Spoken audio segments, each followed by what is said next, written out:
মা, আমি খেলতে যাচ্ছি। দুধটা খেয়ে যা বাবা, একটু দাঁড়া, আমি গরম করে দিচ্ছি। না মা, দেরি হয়ে যাবে। তুমি গরম করে রেখো, আমি খেলার থেকে ফিরে এসে খাবো। তাহলে তাড়াতাড়ি ফিরিস কিন্তু, সন্ধ্যা করিস না। আচ্ছা মা, তাড়াতাড়ি চলে আসবো। বাপ রে বাপ, খেলতে যাওয়ার কি তাড়া! ছেলের আমার খেলা অন্তঃপ্রাণ। দুগ্গা দুগ্গা। বুঝলি মাধব, এই 5-6 জনে খেলা হয় না, অন্যদেরও রোজ ডেকে আনতে হবে। সামনে পরীক্ষা না, তাই অনেকে খেলতে আসছে না। পরীক্ষাটা হয়ে যাক, তারপর দেখবি আবার আগের মতো ভিড় হবে। সবাই মিলে খেললে তবেই না মজা। আচ্ছা চল, আজ মা বলেছে তাড়াতাড়ি ফিরতে। চল পুকুরে হাত পা ধুয়ে যাই। হ্যাঁ চল।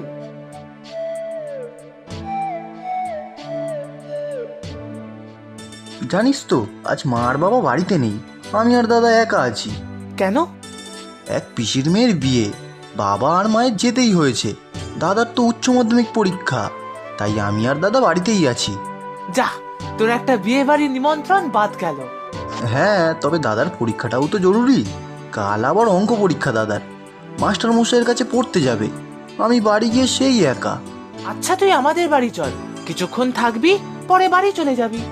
ঠিক আছে চল, তবে দাদা বাড়ি ফেরার আগেই চলে যাব কিন্তু।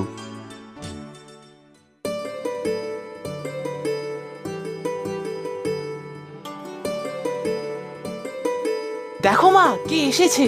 ও মা, মাধব, আয় বাবা, অনেকদিন পরে এলি কিন্তু।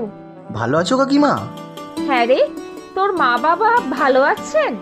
ওর মা বাবা বিয়ে বাড়িতে গিয়েছেন, ওর দাদা শুধু বাড়িতে। ও মা, দুজনে একা বাড়িতে? তা দাদাকে নিয়ে আমাদের এখানে চলে আসতেই পারতিস। দাদার তো পরীক্ষা কাকিমা, তাই রাত জেগে বসে পড়াশুনো করে। আমিও জেগে বসে থাকি জানো তো। বাবা, এত পড়ার চাপ! আর আমাদের বিনুকে দেখ, সারাদিন মাথায় শুধু খেলা আর খেলা। বিনু খুব ভালো খেলে কাকিমা, তুমি দেখবে ও একদিন মস্ত বড় খেলোয়াড় হবে। আজকেও 2টো গোল করেছে ও। তা ভালো, তবে পরীক্ষার খাতায় আবার গোল্লা না পায়। ও মা, ছাড়ো তো এসব কথা, তাড়াতাড়ি খেতে দাও, আমাদের দুজনেরই খুব খিদে পেয়েছে কিন্তু।